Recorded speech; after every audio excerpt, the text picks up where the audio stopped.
જય માતાજી મિત્રો, કેમ છો બધા? સવારે બધું કામ પતાવી અને ન્યૂઝપેપર વાંચી અને દિવસની શરૂઆત કરી.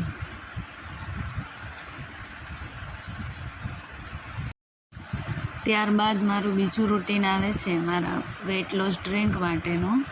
તો એના માટે મેં ચિયા સીડ્સને નોર્મલ પાણીમાં પલાળી દીધા છે અને એને 2 કલાક પલળવા દેવાના, જેથી તે સરસ પલળી જાય. અને એ પછી એને પીવાનું, મિક્સ કરી અને ઢાંકી અને રાખી દેવાના, જેથી 2 કલાકની અંદર સરસ પલળી જાય.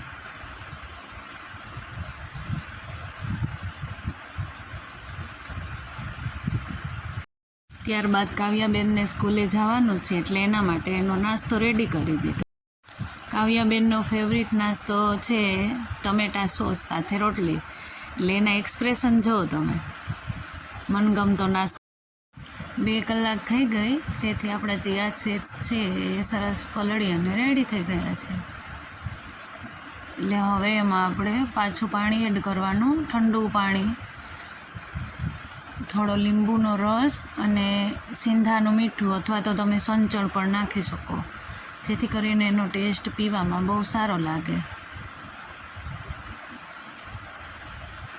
અને વ્યવસ્થિત મિક્સ કરી દેવાનું, લીંબુનો રસ નાખી, સિંધા લૂણ નાખી અને મિક્સ કરી દેવાનું.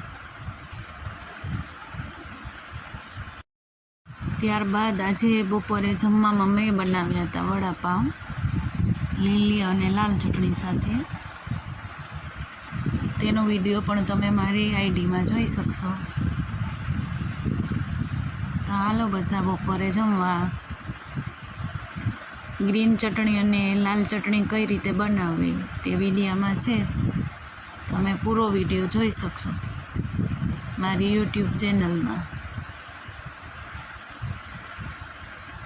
સ્પાઈસી વડાપાઉં કઈ રીતે બનાવવા. Thank you.